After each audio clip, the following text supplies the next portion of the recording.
आज हम लोग भारतीय साक्ष्य अधिनियम 1872 के एक महत्वपूर्ण विषय पर चर्चा करेंगे। भारतीय साक्ष्य अधिनियम 1872 का भाग 3 अध्याय नंबर 7 के जो महत्वपूर्ण टॉपिक हैं जिसके बारे में अध्याय नंबर 7 हमारी व्यवस्था करता है, तो वह सबूतों के भार के विषय में बात करता है,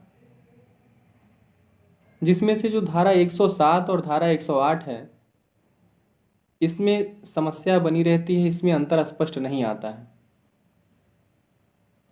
तो आज हम लोग एक छोटे से लेक्चर में एक छोटे से टॉपिक को, जो धारा 107 और 108 है, इसके अंदर को जानेंगे और ये क्या कहता है, इसे बहुत ही साधारण भाषा में समझने का प्रयास करेंगे। धारा 107 भारतीय साक्ष्य अधिनियम क्या कहता है? बेयर की भाषा में पहले इसको हम लोग देख लिया जाए, फिर इसके बाद साधारण भाषा में देखेंगे कि यह क्या कहना चाहता है। तो भारतीय साक्ष्य अधिनियम का जो धारा 7 है, वह कहता है कि उस व्यक्ति की मृत्यु साबित करने का भार जिसका 30 वर्ष के भीतर जीवित होना ज्ञात है। यानी कि उस व्यक्ति के मृत्यु को साबित किया जाना है जिसका पिछले 30 वर्षों से जीवित होना अनुज्ञात है।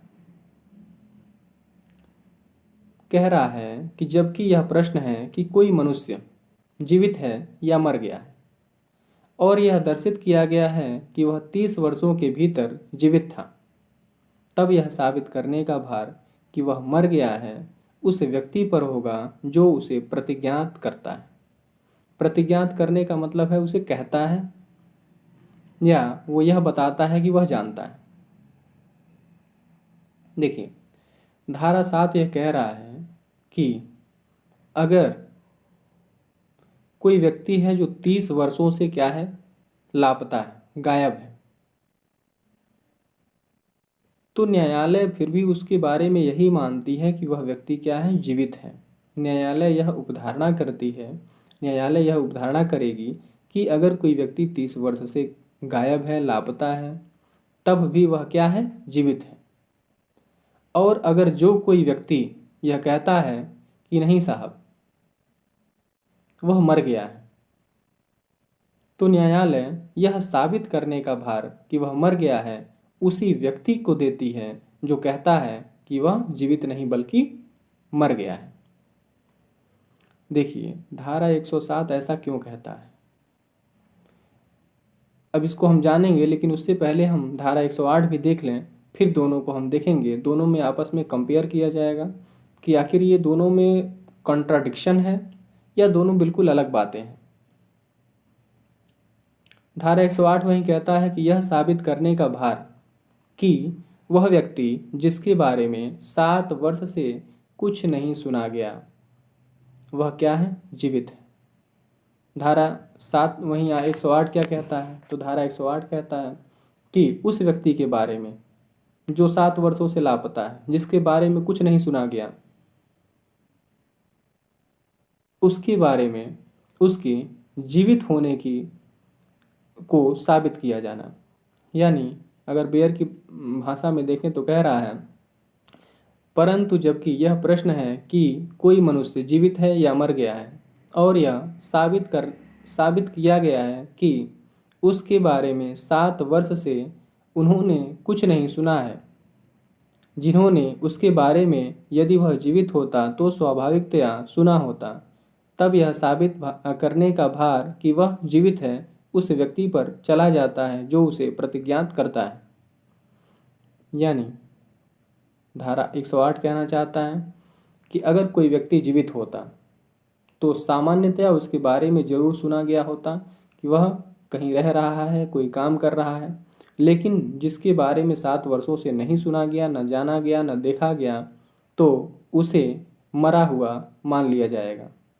और तब अगर कोई व्यक्ति कहता है कि नहीं साहब वह व्यक्ति जीवित है, तब यह साबित करने का भार कि वह जीवित है तो उसी व्यक्ति पर होगा जो ऐसा कहता है कि वह जीवित है। अब देखिए हो क्या रहा है, 107 और 108 में। 107 वहीं ये कहता है कि जो व्यक्ति 30 वर्षों से गायब है, न्यायालय उसे उसकी यह अवधारणा कर रही है कि वह जीवित है।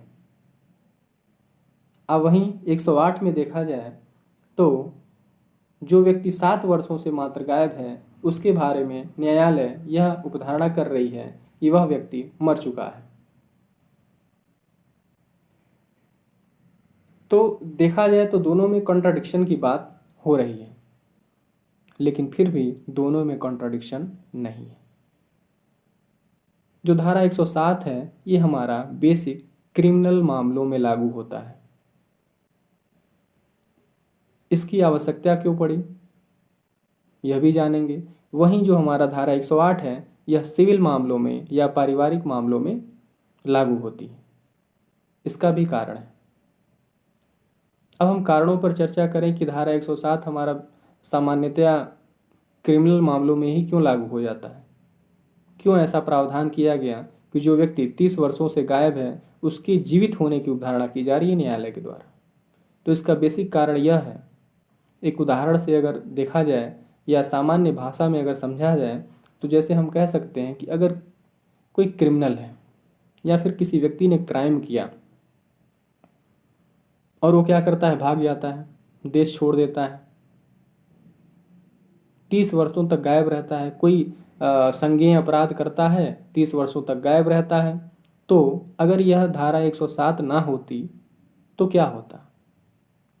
तो न्यायालय 30 वर्ष में उसे मरा हुआ मान लेती और उसका फाइल क्लोज हो जाता। फिर ऐसे क्या होते? फिर ऐसे क्रिमिनल्स की संख्या, क्राइम की संख्या बढ़ जाती और लोग इसका धड़ल्ले से इसका बचाव लेते। इसलिए न्यायालय इसे क्रिमिनल मामलों में लागू करती है धारा 107 को। अर्थात आप क्राइम करिए, भाग जाइए, आप 30 वर्ष 40 वर्ष जब तक नहीं दिखेंगे तब तक कोई बात नहीं। न्यायालय यही मान के चल रही है कि आप जीवित हैं, यानी कि आप जब भी धरे जाएं, अर्थात आप जब भी पकड़े जाएंगे आपके खिलाफ कार्यवाही की जाएगी।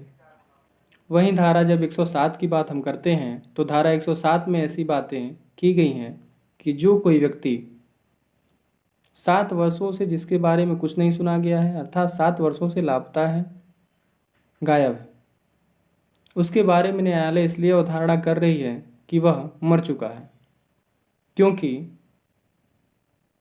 उसके पीछे जो उसकी पत्नी है, अगर पति लापता है तो पत्नी, और पत्नी लापता है तो पति। अगर धारा 108 की व्यवस्था नहीं होती तो जीवन पर्यंत काल तक वह पत्नी या वह पति जो पीछे छूट गया है वह जीवन पर्यंत तक दूसरा विवाह नहीं कर सकता था। अगर धारा 108 ना होती तो उसे मरा हुआ नहीं माना जाता, अर्थात तब वह दूसरा विवाह यदि कर लेती तो उसे द्विविवाह के लिए दंडित किया जा सकता था। इसलिए धारा 8 सिविल मामलों में, पारिवारिक मामलों में लागू होता है और वहीं धारा 107 क्रिमिनल मामलों में लागू होता है। इसलिए दोनों सेक्शंस में, दोनों धाराओं में आपस में कोई कॉन्ट्राडिक्शन नहीं है। दोनों अलग अलग क्षेत्र के लिए ठीक हैं, सुसंगत है। तो अतः इन दोनों ही धाराओं का होना अति आवश्यक था। इसलिए ये दोनों धाराओं में ऐसे प्रावधान किए गए हैं। तो हमें लगता है कि आप लोगों को भी ये साधारण भाषा में समझ में आया होगा। तो ये एक बहुत ही महत्वपूर्ण टॉपिक था जो अक्सर समझ में नहीं आता है कि 107 और 108 में आपस में कॉन्ट्राडिक्शन है या दोनों अलग अलग बातें हैं, आखिर ये कहना क्या चाहता है। तो इस वीडियो के माध्यम से हमने देखा कि 107 और 108 की उपयोगिता क्या है और ये दोनों सेक्शंस क्या प्रावधान करते हैं। तो अगली वीडियो में हम दूसरे नए किसी अच्छे टॉपिक के साथ आप सभी के सामने उपस्थित होंगे। तब तक के लिए धन्यवाद।